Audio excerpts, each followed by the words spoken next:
Question number 1. So this is the force extension graph for a spring and part A, calculate the spring constant. So spring constant होता है F is equals to kx. तो अब मैं अपने graph में से एक value select करूँगी फोर्स की और उसके अगेंस्ट मैंने एक्सटेंशन चेक करनी है और फिर मैं जब वैल्यूज़ को अपने इक्वेशन में पुट करूँगी तो मुझे स्प्रिंग कांस्टेंट मिल जाएगा. So let me select a value. तो मैंने एक्सटेंशन ली है 0.04 और उसके अगेंस्ट जो फोर्स थी वो थी 2000. So 2000 is equals to K into 0.04. So 2000 divided by 0.04 is equals to K. So अब मैं कैलकुलेटर यूज़ करके ये फाइंड आउट करूँगी. तो मेरी के की वैल्यू आ जाएगी 50,000. सो के इज इक्वल्स टू 50,000 और इसके यूनिट्स होंगे न्यूटन पर सेंटीमीटर क्योंकि हमारे पास वाई एक्सेस पे न्यूटन में फोर्स थी और एक्स एक्सेस पे सेंटीमीटर्स में extension. Sorry this is metres, newton per metre. Okay. A student states that the spring has not reached the limit of proportionality when a force of 4500 is reached. So state how the graph shows that this statement is true. So we can see that the graph is a straight line. तो ये directly proportional का graph है क्योंकि 0 origin से पास हो रहा है. So we'll write that the graph is a straight line at 4500 newtons. Thus we can say that force is directly proportional to extension. Now next question, part C. Springs can be compressed by forces. The spring described by figure 1.1 is compressed by force F and has an extension of minus 0.025 meters. Determine F. अब हम अपने graph को use करते हुए force determine करेंगे eight 0.025 metre extension. तो अब मैं जा रही हूँ अपने ग्राफ पे और मैंने पहले फाइंड आउट करनी है कि 0.025 एक्सटेंशन कहाँ पे है. सो ये और ये हो जाएगी माइनस 0.03 और यहाँ पे बीच में. So this is minus 0.025. यहाँ से मैं लाइन को एक्सटेंड करूँगी नीचे तक और ये जहाँ पे टच करेगी वो मेरे पास फोर्स की वैल्यू आएगी. सो ये यहाँ से ये फोर्स है हमारे पास. पहले जो एक बिग बॉक्स हो जाएगा वो होगा -1000 न्यूटन्स का क्योंकि ऊपर वाली साइड से 1000 था. So this -1000 and this will be -1250 almost. Yes 1200 से 1250 तक. So force is equals to -1250 newtons. Now part D, state whether force is a scalar quantity और a vector quantity. Explain your answer. So force is a vector quantity because it has both magnitude and direction. So we will just simply write this. Question number 2. Trolley A and B are on a horizontal frictionless bench. Trolley A moves to the right with a constant velocity of 0.44 meter per second and trolley B is stationary यानी 0 meter per second उसकी speed है. So this is the direction of motion and B की speed 0 है. So state the momentum of trolley B before the collision. So before collision उसका momentum 0 होगा क्योंकि जो भी mass है अगर हम उसे 0 speed से multiply करेंगे तो 0 हो जाएगा momentum. So the trolley is stationary therefore no velocity. So जो total momentum होगा trolley B का before momentum वो भी 0 हो जाएगा. Part B, after the collision the two trolleys are joined together and travel with a constant velocity of 0.18 meter per second. तो दोनों की ये स्पीड है. Mass of trolley A 0.75. Calculate the mass of trolley B. So इसके लिए हम करेंगे momentum before collision is equals to momentum after collision और ये होता है law of conservation of momentum का formula. So we will say के momentum of trolley A before collision mu1 plus mu2 momentum of trolley B before collision is equals to momentum of trolley A after collision plus momentum of trolley B after collision. सो ये हमने formula लिख लिया. अब हम इसमें values put करेंगे. Okay. और trolley B का मोमेंटम हमने 0 लिया था क्योंकि स्पीड 0 थी.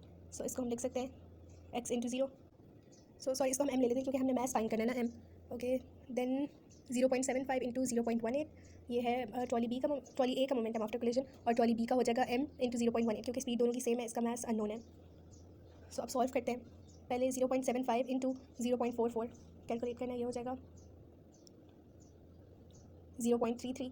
सो ये हमने 0.33 लिख दिया. m इंटू 0 होगा क्योंकि एनीथिंग मल्टीप्लाई बाय 0 0. फिर 0.75 into 0.18 this is 0.135 plus 0.18 m हो जाएगा. अब हमने m को सब्जेक्ट बनाना है इसके लिए 0.33 माइनस 0.135 करेंगे ताकि 0.18 m एक साइड पे आ जाए. सो 0.33 माइनस 0.135 हम कैलकुलेटर से करेंगे एंड इससे आंसर आएगा 0.195. So 0.195 is equal to 0.18 m. So mass will be equal to 0.195 divided by 0.18. तो ये हम कैलकुलेटर से जब करेंगे तो 2 डेसिमल प्लेसेस तक हम अपना आंसर लिखेंगे और आंसर आएगा 1.08 kgs. केजीज में हम इसलिए लेंगे मैथ्स को क्योंकि ट्रॉली A का भी मैथ्स केजीज में था. So this is also in kilograms. So mass of trolley B is equals to 1.08 kg. Now part C. So एक फोर्स एक्सर्ट हो रही है ट्रॉली पे जो उन्हें रेस्ट पे ला रही है इन 2.6 सेकंड्स. सो हमने ये फोर्स कैलकुलेट करनी है. सो इसके लिए हम फॉर्मूला यूज़ करेंगे impulse is equals to change in momentum. So impulse is force into time. Force into time is equals to change in momentum के लिए final momentum minus initial momentum. तो अब हमने फोर्स को सब्जेक्ट बनाना है. So force is equals to final momentum minus initial momentum over time. So force will be, अब हमने पहले मोमेंटम के फॉर्मूला लिखना है. सो इसमें हम टोटल कंबाइंड जो मैथ्स होगा दोनों का वो यूज़ करेंगे. सो टोटल मैथ्स 0.75 होगा. 18 स्पीड थी 0.75 प्लस दूसरे का था 1.08 एंड देन ब्रैकेट में चेंज इन स्पीड होगी 0.18. सी दिस इज 0.18 और फिर ऊपर 0.44 है. सो 0.18 माइनस 0.44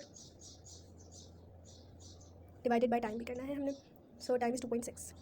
अब हम इसको सॉल्व करेंगे using a calculator. So 0.75 plus 1.08 is 1.83 और 0.18 minus 0.44 is minus 0.26. So minus 0.26 divided by 2.6. अब जब हम इन दोनों को मल्टीप्लाई करेंगे 1.83 multiply by minus 0.26 this will B minus 0.48 divided by 2.6. और जब हम इसे भी सॉल्व कर लेंगे तो आंसर आ जाएगा माइनस 0.2 न्यूटन्स. लेकिन हम इसे 0.2 न्यूटन्स ही लिखेंगे क्योंकि जो माइनस नेगेटिव साइन है वो हमें डायरेक्शन शो कर रहा है और इन्होंने ऑलरेडी हमें बताया हुआ है कि ऑपोजिट डायरेक्शन में फोर्स ऑब्वियसली लगेगी ना, जो उसको टेस्ट पे लगेगी. सो दिस इज 0.2. ओके, अब हमने बताना है कि जो टाइम टेकन होगा अगर हम स्मॉलर रेजिस्टिव फोर्स लगा रहे हैं तो उसके लिए क्या इफेक्ट होगा टाइम पे. So time taken will increase. क्यों? क्योंकि force is equals to change in momentum divided by time.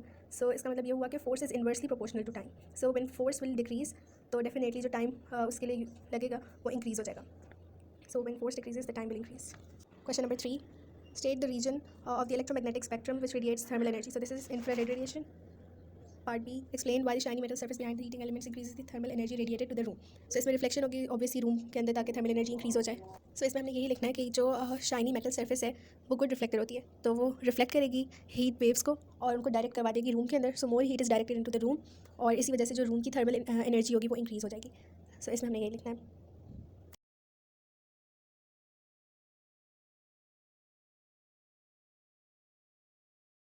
Part C. The metal outer casing of the heater is earthed. State why this is an important safety feature. तो जो आप metal outer casing है वो live भी हो सकती है, तो उसकी वजह से इलेक्ट्रिक शॉक्स के चांसेस ज़्यादा हो जाते हैं. सो उसको अर्थ इसलिए किया गया to prevent electric shocks in case जो केस है वो लाइव हो जाए. Now part D. The mains voltage is 230 volts or two identical heating elements are connected in parallel. Each heating element has a resistance of 89 ohms. So हम पहले ये circuit draw करके देख सकते हैं कि किस तरह का सर्किट बनेगा और हमारा फॉर्मूला होगा V is equals to IR क्योंकि हमने करंट फाइंड करना है एक हीटिंग एलिमेंट में. So this is our circuit. ये 89 ओम के हैं. They have the same resistance, right. So दोनों में वोल्टेज तो सेम जाएगा 230, लेकिन जो करंट होगा वो इंडिविजुअल होगा. तो खैर लेकिन अभी रेजिस्टेंस सेम है तो हम 89 लेके 230 divide by 89 is equals to current. और जब हम कैलकुलेटर से फाइंड करेंगे 230 ओवर 89 तो हमारे पास करंट आ रहा है 2.6 एम्पीयर्स क्योंकि हमने 1 डेसिमल प्लेस तक आंसर लिया. 2 significant figures show that the electrical power of the heater is approximately this. इसके लिए हम कोई भी फॉर्मूला यूज़ कर सकते हैं. सो मैं यूज़ करती हूँ V² ओवर R क्योंकि दोनों चीज़ें ऑलरेडी गिवन थी. So power is equals to 230 square divided by 89 and ये हो जाएगा 230 square is 52900 divided by 89 and this is 595, so almost 600. so ये जो 600 है ये हमारे पास एक रजिस्टर के लिए आया, राइट. तो अगर हमने 2 रजिस्टर्स की पावर फाइंड करनी है तो हम मतलब फुल सर्किट की उसमें 2 रजिस्टर्स हैं तो मल्टीप्लाई बाय 2 कर देंगे. सो 600 into 2 is 1200 वॉट्स. अगर हम कोई और फॉर्मूला यूज़ करते हैं उससे सीधा आ जाता, लेकिन it's fine. So the heater is 95% efficient at converting electrical work into thermal energy और इसके लिए 60 सेकंड्स लेते हैं. सो हमने फाइंड आउट करनी थर्मल एनर्जी. ओके, सो इसके लिए हम कर सकते हैं power is equals to energy divided by time. So power will be 1200 divided by 60 क्योंकि हमने ऊपर फाइंड किया power 1200. So this is 20 watts. So 20 watts and then we can say हम एफिशिएंसी फाइंड आउट करें. So 95 divide by 100 into 20. So this is 19. Wait sorry, जो 1200 थी वो हमारे पास पावर ऑलरेडी थी, वो एनर्जी नहीं थी, मैंने एनर्जी उसे यूज़ किया. सो अगेन हमें ये यूज़ करना पड़ेगा formula power is equals to energy over time. So this time हम पावर यूज़ करें 1200 एंड एनर्जी हमने फाइंड आउट करनी है क्योंकि हमने थर्मल एनर्जी फाइंड करनी, पावर नहीं फाइंड करनी. So this will be 1200 into 60 which is energy. So energy will be 1200 into 60 this is 72,000 joules. लेकिन हमारा जो क्या चीज़ है हीटर ये 95% एफिशिएंट है, तो हमने एफिशिएंसी यूज़ करनी 95 और 100 ऑफ 72,000. सो इससे हमारे पास जो आंसर आ रहा है, जो थर्मल एनर्जी मिल रही है वो है 68400 जूल्स. सो इसको हम 68,000 जूल्स भी लिख सकते हैं या 68,400 जूल्स, दोनों करेक्ट हैं. क्वेश्चन 4 इसमें हमें एक इन्फॉर्मेशन दी हुई है, पहले पूछा कि define acceleration. So acceleration is the rate of change of velocity per unit time. So हम उसका फॉर्मूला भी ब्रैकेट में मेंशन कर सकते हैं which is change in velocity divided by time. Part 2 show that the maximum speed for the train is approximately 56 metres per second. So इसके लिए हम फॉर्मूला यूज़ कर सकते हैं kinetic energy is equals to gravitational potential energy which is 1/2 mv square is equals to mgh. Mass से mass cancel out. So 2 हम उधर multiply करवा देंगे, v square is equals to 2gh. So दोनों sides पे अंडर रूट ताकि v subject हो जाए, v is equals to under root 2gh. अब हमें ग्रेविटी की वैल्यू पता है. सो 2 इंटू 9.8 इंटू अब हमें हाइट चाहिए. सो इन्होंने हमें हाइट कहीं भी नहीं दी हुई और स्पीड इन्होंने ऑलरेडी हमें दी हुई है which is 200 kilometres per hour. So we have to simply convert this speed into metre per second. तो हमने बस यूनिट कन्वर्जन करनी है. So 200 kilometres will be 200 into 1000 divided by, हमने आवर्स को सेकंड्स में करने से 3600. सो जब हम इसे सॉल्व करेंगे 200,000 डिवाइडेड बाय 3600, सो ये हमारे पास आ जाएगा 55.5. This is 56 metre per second. Now part 3, calculate the time taken for the train to reach its maximum speed. So acceleration is equals to change in speed divided by time. So हमारे पास जो final speed है 56 हमने वही लिखनी है क्योंकि initial speed हमारे पास 0 थी. So time 0.7 meter per second हमें गिवन था is equals to 56 divided by time. So अब टाइम सब्जेक्ट है 56 ओवर 0.7. सो हमें मिल जाएगा 79 79 point something, so round it off to 80 seconds, so time is 80 seconds. Part B, the train has a total mass of this, calculate the force which causes the acceleration. So force is equals to mass into acceleration, so force will be mass हमें given था multiply by acceleration, तो 440,000 into 0.7, this is 3.1 into 10 raised to power 5 newtons. Second part, the train travels into a headwind. The force of the headwind opposes the motion of the train. State and explain the effect of this force. तो force opposite direction में act करी, तो इसका मतलब वो train को रोकना चाह रही है, तो acceleration of the train reduces, decrease हो जाएगी acceleration, क्योंकि per unit time उसकी velocity decrease होती जा रही है जैसे जैसे उसको रोका जा रहा है. So इसके लिए हम explanation दे सकते हैं कि smaller, okay, the force applied in opposing direction, जो हमने opposite direction force apply की है जो रोक रही है, so जो net force होगी वो smaller हो जाएगी, okay, क्योंकि forward force reduce हो रही है, so the resistive force is large enough, और जो velocity होगी वो decrease हो जाएगी. बस यही सारी बातें बतानी है.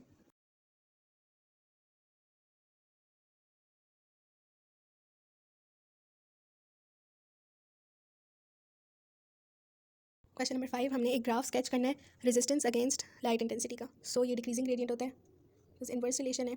सो हमने वाई एक्सिस पे पहले लेबलिंग कर लेनी है रेजिस्टेंस पर ओम, और एक्स एक्सिस पर हो जाएगी लाइट इंटेंसिटी, उसके हमें यूनिट्स मेंशन करने की ज़रूरत है नहीं. सो अब हमने स्केच करना है, सो वैल्यूज़ भी नहीं लेनी. So this is a graph. Part B, figure shows part of the electric circuit use to turn on the light when it is dark. So ये होगा LDR जो हमने ड्रॉ करना है, सो ये 2 arrows. Explain why the lamp is off in the light and lamp is on in the dark. Use ideas about potential difference. So हमने show किया inverse relation. तो जब resistance, okay, light intensity decrease होगी तो resistance of the LDR will increase. तो जब resistance increase होगी तो वोल्टेज भी इंक्रीज होता है, because resistance is directly proportional to voltage. सबसे पहले हमने यही बताना है. Okay, so as the light intensity decreases the resistance will increase. Okay, जब रेजिस्टेंस इंक्रीज होगी तो वोल्टेज भी इंक्रीज हो जाएगा. ओके, और जब इसीलिए जो इसके अगेंस्ट लगा हुआ है लैम्प वो ऑन हो जाएगा. राइट, ये एक चीज़ इंक्रीज़ हो रही है तो दूसरी डिक्रीज़ हो रही है, so voltage will also increase, तो ये ऑन हो जाएगा. अब सेम केस है, अगर लाइट इंटेंसिटी इंक्रीज़ हो जाती है तो उसकी रेजिस्टेंस डिक्रीज़ हो जाएगी LDR की, और जब LDR की रेजिस्टेंस डिक्रीज़ होगी तो वोल्टेज भी डिक्रीज़ हो जाएगा उसके अगेंस्ट, तो लैम्प में भी कम वोल्टेज जाएगा और वो ऑफ हो जाएगा. Now question number 6. सो इसमें इन्होंने एक ऑब्जेक्ट को पोजीशन किया हुआ है और हमने पार्ट ए में हमने ड्रॉ करनी है जो रेस पास करनी है. तो हम 2 रेस ड्रॉ करें. फर्स्ट वन इस तरह से बिल्कुल स्ट्रेट आएगी सेंटर ऑफ द लेंस तक, और फिर फोकल पॉइंट से ये पास कर जाएगी. सो फोकल पॉइंट तो हमें लेबल करना पड़ेगा, लेकिन हम पहले स्ट्रेट वाली ड्रॉ कर लेते हैं जो ऑप्टिकल सेंटर से पास करती है. सो फोकल लेंथ इज 3 सेंटीमीटर हमने बताया हुआ है. सो हम ड्रॉ कर लेंगे बिल्कुल सेंटर से प्रिंसिपल एक्सिस पे ये. So let's call it F, और फिर यहाँ से पास करवाना है और लाइन्स को इतना एक्सटेंड करवा देना है कि वो मीट कर जाए एक पॉइंट पे जिसको हम इमेज पॉइंट कहेंगे. So now I will extend both of these lines, और ये इस पॉइंट पे मीट करेंगी. इसको मैं आई लेबल कर देती हूँ क्योंकि ये इमेज पॉइंट है, ये point. So sorry, this is image. Now A part, so उन्होंने कहा है on figure label the principal axis with P. So principal axis की पूरी लाइन है, इसको मैं P कह देती हूँ. Place a letter X at focal point, तो वो मैंने इंडिकेट कर लिया था लेकिन मैंने F कहा था. So this is X focal point, और हमने 2 रेज ड्रॉ करनी है लोकेट करने के लिए, तो मैं ऑलरेडी कर चुकी. Next part, okay, place a tick in the right handed column next to all the terms that describe the image. तो पहले इमेज ये स्मॉल है और ये इमेज का साइज़ है. सो इमेज इज इनलार्ज्ड, इसका साइज़ इंक्रीज हुआ है.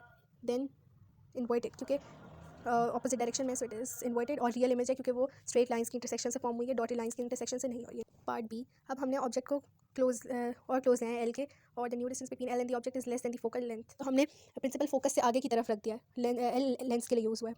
सो हमने फॉर एग्जांपल ये फोकल पॉइंट से कहीं यहाँ पे है ऑब्जेक्ट. जब यहाँ पे ऑब्जेक्ट होती है तो उसकी इमेज की 3 प्रॉपर्टीज़ होती हैं. सो एक तो इनलार्ज होती है, सो लार्ज होगी इमेज, अपराइट और वर्चुअल. यस, तो image let's locate the image कहीं यहाँ पे जाके फॉर्म होगी, लाइक ये डॉटेड लाइंस की इंटरसेक्शन से इस जगह पे इमेज फॉर्म होगी. Now question number 7. ओके, तो ये हमें स्केल ड्राइंग शो की है. लाइट वेव्स अप्रोचिंग का narrow slit, so name the wave effect. So जब बैरियर से पास करेंगे तो डेफिनेटली डायफ्रैक्शन होगी. Part 2, determine the wavelength of the light. So उन्होंने शो किया कि 1 centimeter is equals to 4 × 10⁻⁻7 meters. तो हमने अब वेवलेंथ मेजर करनी है और रेशो मेथड यूज़ करना है उसकी एक्चुअल लेंथ के लिए, actual wavelength. So if 1 centimeter is equals to 4 × 10⁻⁻7 meters, so 1.1 will be equal to x. So x is equals to 1.1 into 4 × 10⁻⁻7. अब हम इसको कैलकुलेटर पे फाइंड आउट करेंगे. तो x हमारी वेवलेंथ है, x is equals to 4.4 into 10⁻⁻7. So ये हमारा आंसर मीटर्स में, तो wavelength is equal to 4.4 into 10⁻⁻7 meters. Part 3, draw 3 wavefronts that have passed through the narrow slit. So wavefronts draw करने के लिए पहले हम 45 डिग्री के एंगल्स को मार्क करेंगे और वहाँ से लाइन्स ड्रॉ करी हूँ मैं.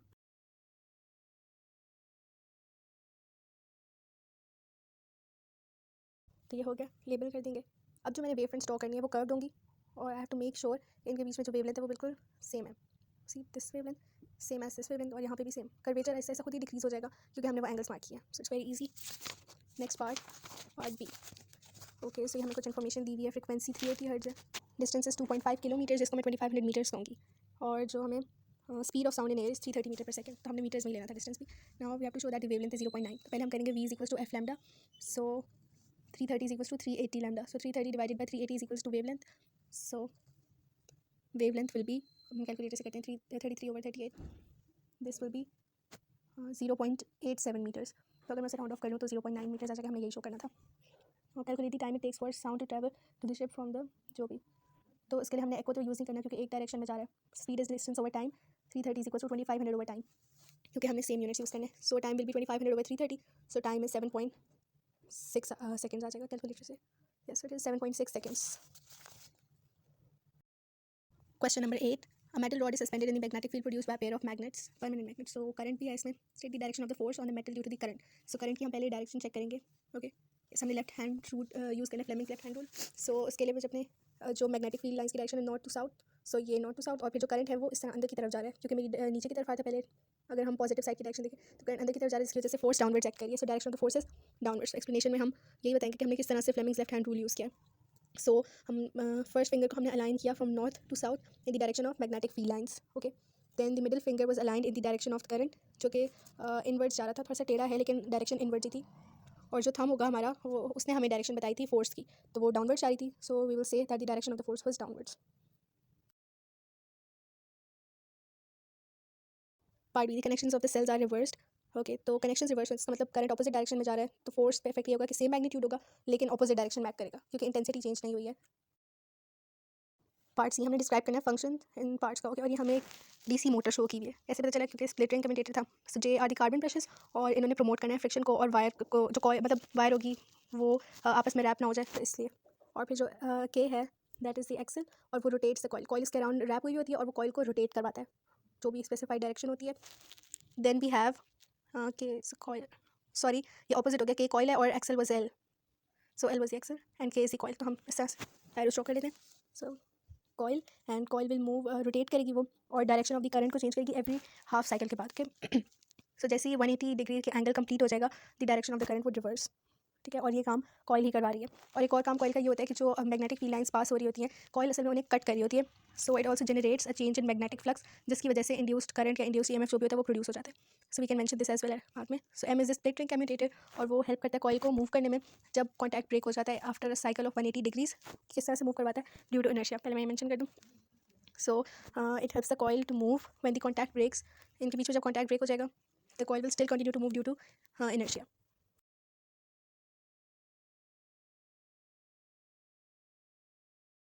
Question number 9. सो ये एक रेडियो एक्टिव आइसोटोप है. हमने बताना what are isotopes. They are the atoms of same elements. तो सेम एलिमेंट के तो सेम प्रोटॉन नंबर होगा, और न्यूट्रल है तो इलेक्ट्रॉन नंबर भी सेम होगा, बट उनका जो न्यूट्रॉन नंबर होता है वो डिफरेंट होता है. Therefore nucleon number will also be different. तो हमने ये लिखना है, they are the atoms of same elements having same proton number but different nucleon and neutron number. Now we have to complete this information. Okay, so अगर outside the nucleus location, so it is definitely electron, क्योंकि वो shells में होते हैं, और ये लिखा हुआ है तो same. So this will be proton, क्योंकि न्यूट्रल एटम है और उसके इलेक्ट्रॉन प्रोटॉन नंबर सेम होता है. So the nucleon number was 90, so we will subtract proton number जो हमें न्यूट्रॉन नंबर देगा, और neutrons are present inside the nucleus along with the protons, and this is definitely proton, क्योंकि inside the nucleus है और number of protons is same as the number of electrons. Now part B. One metal sheet is 0.75 mm thick. तो हमने बताया कि हम क्यों इसे यूज़ करें बीटा पार्टिकल्स को थिकनेस ऑफ मेटल शीट्स के लिए, क्योंकि इन्होंने बताया कि ये जो आइसोटोप है वो बीटा पार्टिकल्स एमिट करता है. So beta particles can partially penetrate through the metals, okay, depending upon their thickness. तो हम इजीली मॉनिटर कर सकते हैं उसकी थिकनेस को, कि अगर मतलब हमें पता चल जाएगा कितने बीटा पार्टिकल्स पास करें, उसके अकॉर्डिंगली हम थिकनेस मॉनिटर कर देंगे. ओके, जब कम बीटा पार्टिकल्स पास करेंगे या बंद हो जाएंगे पास करना, तो हमें पता चल जाएगा कि थिकनेस ज़्यादा हो गई है, और जो मशीन होगी वो डिटेक्ट करेगी इस चेंज को और फिर अकॉर्डिंगली वर्क करना स्टार्ट कर देगी. Okay, now second part. So strontium is a source. ये जो सोर्स है इसको हम रिप्लेस करें न्यू सोर्स से आफ्टर 15 ईयर्स. क्यों ओल्ड सोर्स को रिप्लेस क्यों करना होता है न्यू सोर्स से? जो रेडियो एक्टिव एलिमेंट्स होते हैं वो डिके होते हैं, तो उसकी वजह से उनकी एक्टिविटी डिक्रीज होती जाती है, जो काउंटेड होता है वो डिक्रीज होता है. तो इसीलिए हमने रिप्लेस करना होता है, ताकि जो मतलब उसकी वजह से मॉनिटर करना डिफिकल्ट हो जाता है, राइट. इसलिए हमने रिप्लेस करना है ताकि एक्टिविटी इंक्रीज हो जाए दोबारा से. So the activity is decrease because less beta particles are emitted, तो इसलिए रेडिएशन वीक हो जाती है. सो द थिकनेस मेजरमेंट में बिकम इनएक्यूरेट. हमें नहीं पता कि सही से पास करेंगे, इतने कम बीटा पार्टिकल्स रहेंगे कि हमें पता ही नहीं चलेगा कि पास करें या नहीं करें. So for accuracy we need to replace the source with a new source, जिसका काउंट रेट भी ज़्यादा होगा.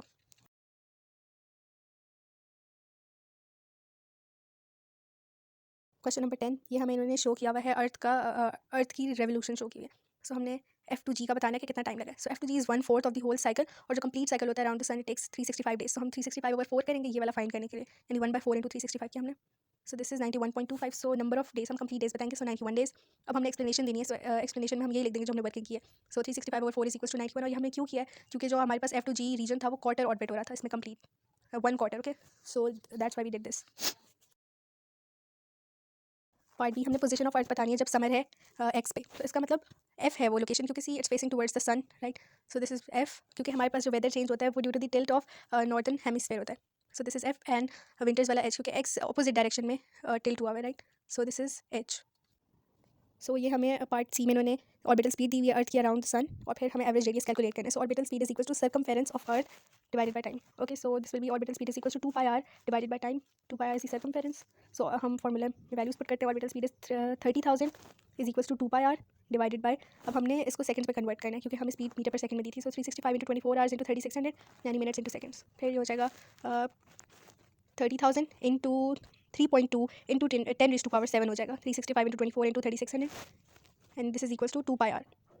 सो जब हम इस दो वैल्यूज़ को मल्टीप्लाई करते हैं, लेट्स सी क्या आंसर आता है. This is equal to 9.46 multiply by 10⁻11 और ये होगा 2πr. सो हमने 2π से डिवाइड करना है रेडियस फाइंड आउट करने के लिए. So 9.46 into 10⁻11 divided by 2π is equal to r. So हम ये कैलकुलेटर यूज़ करके फाइंड आउट करते हैं वैल्यू रेडियस की. So radius is equal to 1.5 into 10⁻11 meters. So हम इसको किलोमीटर्स में भी कन्वर्ट कर सकते हैं, लेकिन मैं इसे मीटर्स में ही लिख रही हूँ. Now last part D. Earth is a planet in the solar system state, one other type of naturally occurring object. So there are a lot of naturally occurring objects in the solar system. So मेरे पास options है comets, asteroids, meteoroids, moons, और भी बहुत सारी चीज़ें होती हैं तो हम कुछ भी mention कर सकते हैं. So ये मेरी choice है. So I'm done with this paper.